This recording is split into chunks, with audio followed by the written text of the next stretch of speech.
Hello guys. Finally ഞാനും എൻ്റെ ഫ്രണ്ട്സും പ്ലാൻ ചെയ്തിട്ടുള്ള ഒരു ട്രിപ്പ് നടക്കാൻ വേണ്ടിയിട്ട് പോവാണ് കേട്ടോ.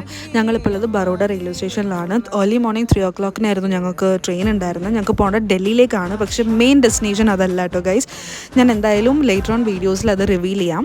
പിന്നെ പോകുന്ന വഴിക്ക് ഒരു കുഞ്ഞ് വാവനെ അവിടെ കണ്ടിട്ടുണ്ടായിരുന്നു അടുത്ത ബോഗിയിലായിട്ട്. അവനായിട്ട് കുറച്ചേരം സ്പെൻഡ് ചെയ്തു, വീഡിയോസൊക്കെ എടുത്തു. പിന്നെ ഞങ്ങൾ കുറച്ച് വീഡിയോസും റീൽസൊക്കെ എടുത്തു. പിന്നെ കുറച്ച് നേരം കഴിഞ്ഞപ്പം നമുക്ക് കുറച്ച് ബോറടിക്കാനൊക്കെ തുടങ്ങിയപ്പോൾ നമ്മൾ കുറച്ച് ഗെയിംസും പിന്നെ കുറച്ച് റോസ്റ്റിങ്ങുമായിട്ടൊക്കെ ഇങ്ങനെ ഇരിക്കുമായിരുന്നു. ലേറ്റർ ഓൺ നമുക്ക് നല്ല തണുപ്പാവാൻ തുടങ്ങി. ഓൾറെഡി നമ്മൾ ബറോഡയിൽ നിന്ന് കയറിയപ്പോൾ തന്നെ നല്ല തണുപ്പുണ്ടായിരുന്നു, കാരണം വിൻ്റർ അല്ലേ. അപ്പം ഡൽഹിയിൽ എത്താറായപ്പോൾ നല്ല തണുപ്പുണ്ടായിരുന്നു.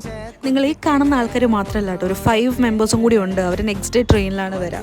ആക്ച്വലി ഞങ്ങളുടെ ട്രെയിൻ ഒരു 1 hour ഡിലേ ആയിരുന്നു. ഒരു 7:15 എത്തേണ്ടത് ഒരു 8:15 കഴിഞ്ഞിട്ടൊക്കെയാണ് എത്തിയത്. അപ്പം ഞങ്ങൾ പിന്നെ ഒന്നും നോക്കിയില്ല, ഡയറക്റ്റ് നിസാമുദ്ദീൻ റെയിൽവേ സ്റ്റേഷനിൽ ഇറങ്ങിയത്. ഞങ്ങൾ നേരെ പോയി ഡിന്നർ കഴിച്ചു. എൻ്റെ ഫ്രണ്ടിൽ തന്നെ ഒരു തട്ടുകട ഉണ്ടായിരുന്നു. പിന്നെ നേരെ ഞങ്ങൾ ഹോട്ടലിലേക്ക് പോയി.